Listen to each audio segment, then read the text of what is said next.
precisasse comprar hoje um tablet para estudar sem gastar muito, eu escolheria esse aqui. E eu não estou falando isso só olhando ficha técnica. Eu realmente uso o Redmi Pad 2 na faculdade para ler PDFs, assistir aulas e fazer anotações. Só que tem outro detalhe que eu não compraria qualquer versão dele. E se você também pretende usar a caneta, também precisa colocar esse valor na conta total aí para saber realmente quanto é que você vai gastar para montar esse kit. Então eu vou te mostrar qual versão eu compraria, quanto eu pagaria e para quem ele realmente vale a pena. Se você vai estudar várias horas por dia, a primeira coisa que eu olharia é a tela. E aqui o Redmi Pad 2 já começa muito bem. Ele tem uma tela de 11 polegadas, resolução 2.5K e taxa de atualização de 90 Hz. Na prática, isso significa que PDF fica bem definido, texto fica agradável de ler e você tem espaço suficiente para assistir uma aula e ainda trabalhar com outro aplicativo.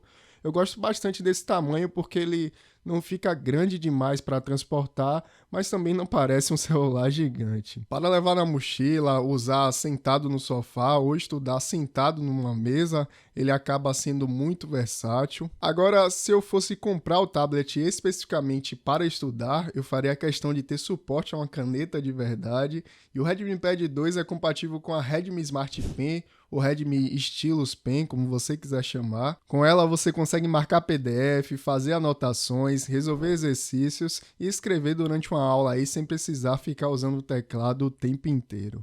E tem uma coisa muito importante, ela tem rejeição de palma, então você consegue apoiar a mão na tela enquanto escreve sem estragar aí a sua anotação. Só que tem um detalhe que ela é vendida separadamente, então é justamente aqui que muita gente erra a conta.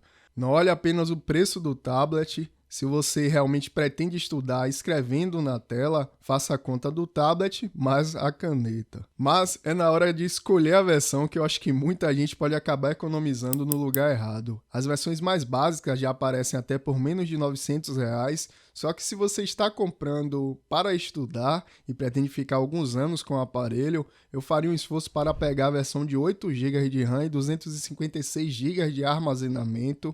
A versão de 4 GB ainda tem tarefas mais leves, mas os 8 GB dão uma margem muito melhor para multitarefa e para continuar usando o tablet nos próximos anos. E os 256 GB também são interessantes para guardar PDFs, videoaulas, aplicativos e arquivos aí de modo geral. Quando essa versão aparece na faixa dos R$1.300 a R$1.400, eu já considero um ótimo custo-benefício, pelo menos no momento desse vídeo. Só que se você pretende fazer anotações, ainda precisa colocar a caneta nessa conta.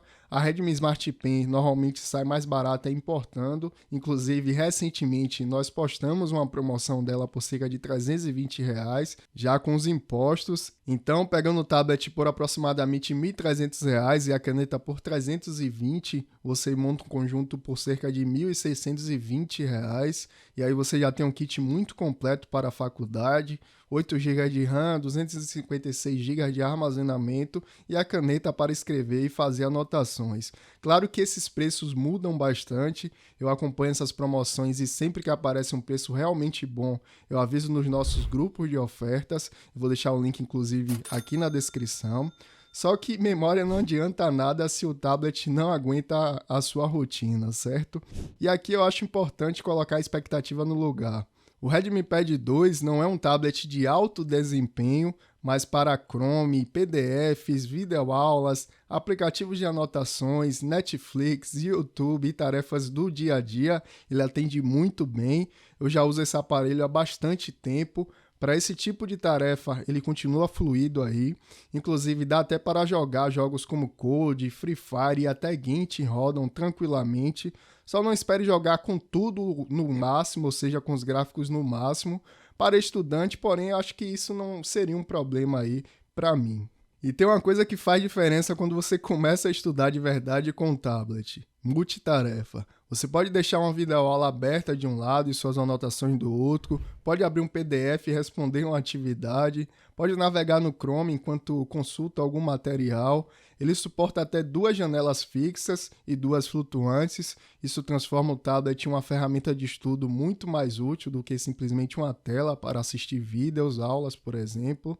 E a bateria é outro ponto que me deixa tranquilo para levar ele para a faculdade. No meu uso que envolve estudo, navegação, vídeos e anotações, eu consigo chegar a cerca de 5 dias longe da tomada. Em períodos de uso mais intenso, fica mais próximo aí de 3 dias, mais ou menos. Então, dificilmente eu preciso ficar preocupado em procurar tomada durante o dia. Mas, antes de comprar, existem algumas limitações que você precisa conhecer. Se a ideia é substituir completamente um notebook, eu teria cuidado. Para estudo, documentos e tarefas leves, ele funciona muito bem, mas alguns programas e atividades mais pesadas ainda são melhores em um computador. Também não é a escolha que eu faria para edição pesada mesmo, ou para jogar com tudo no máximo, com os gráficos todo lá no talo. E outra diferença importante é que ele não oferece uma experiência de modo desktop como encontramos aí em alguns tablets da Samsung. Então, se esse recurso é importante para você, leve isso em consideração. Mas então, se eu precisasse comprar hoje um tablet para estudar sem gastar muito, eu escolheria o Redmi Pad 2, sim, com certeza. Depois de mais de um ano usando ele, inclusive na faculdade, continua sendo um dos tablets que eu mais recomendo nessa faixa de preço. Ele não é o mais barato, mas pelo conjunto que entrega, para mim, ele é um excelente custo-benefício. Eu vou deixar os links de nossos grupos de ofertas na descrição. E se você quiser conhecer ainda melhor o Redmi Pad 2, assista esse vídeo que está aparecendo aqui na tela.